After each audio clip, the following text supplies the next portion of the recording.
How dangerous is he? Compared to what? The bubonic plague? This is my review for No Country for Old Men, released in 2007. Warning, there may be some possible slight spoilers during the end of this review. The Coen Brothers' No Country for Old Men, adapted from a novel of the same name by Cormac McCarthy, tells the story of Llewellyn Moss, Moss stumbles upon the aftermath of a drug deal gone bad. He takes the money that was left at the scene and becomes the target of a ruthless and relentless killer who wants the money and will kill anyone who gets in his way. No Country for Old Men is a visually stunning film. The landscape shots that start the film, along with the gripping narration and voiceover from Tommy Lee Jones's character, Tom Bow, have to be one of my favourite intros to a film ever. Beautiful landscape and brilliant voiceover by Tommy Lee Jones that instantly projects the sense of disbelief and worn down attitude that Ed Tom Bow has towards the world without even being introduced to the character.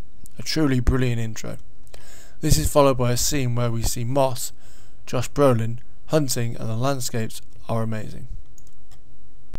Along with the visuals, this is a movie of scenes and performances. Another movie that comes to mind that relates to performances and scenes is True Romance. True Romance is a pretty hyperbolic crime movie, a lot of glamour and over-the-top moments.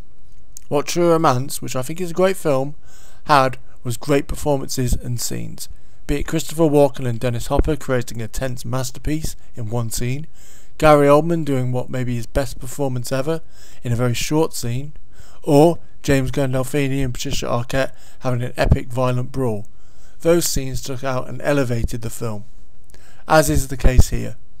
First a mention would be Josh Brolin searching the aftermath of the drug deal. Later, a scene in which Anton, Javier Bardem, is offering a gas station clerk a life or death coin toss with comedic elements thrown in. It brilliantly glides the line between intensity and darkly comic humour. The scenes in which Anton tracks down Moss in his motel are brilliant and very tense, getting the sense that you just can't outrun this guy because he's always one step ahead all of the time. Tommy Lee Jones is an actor I've never been that keen on. I always felt his characters were slightly over the top, but he plays this so subtle. It's a truly brilliant performance. In fact, that's an interesting point. His character is so well crafted that even though he is related and involved with the centre story, you really get the idea that he has his own war going on with himself. One that may have never stopped even after the credits roll. It's a brilliantly portrayed role. Some elements I wasn't too keen on include Woody Harrelson's character. His performance was fine, but I didn't see the point of his character's inclusion in the film. If it had not been such a well-known and charismatic actor, perhaps the role would have stuck out less, but it just seemed odd.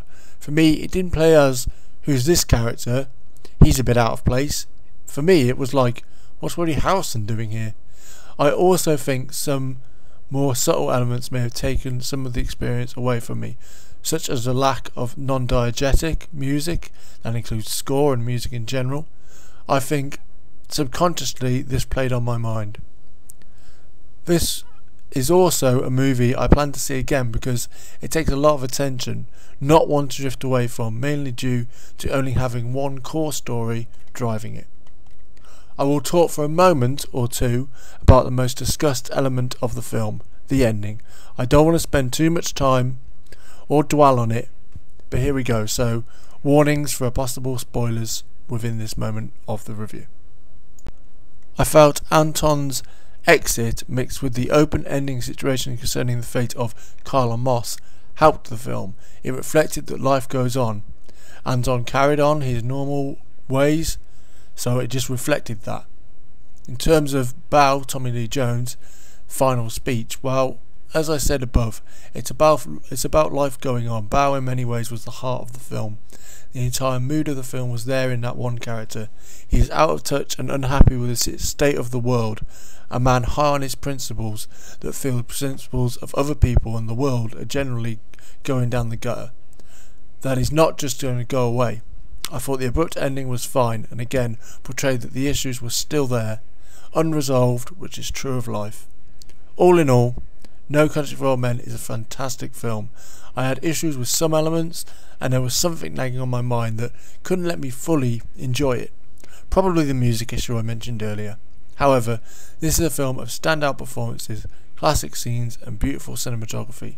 A lesson in filmmaking before your eyes.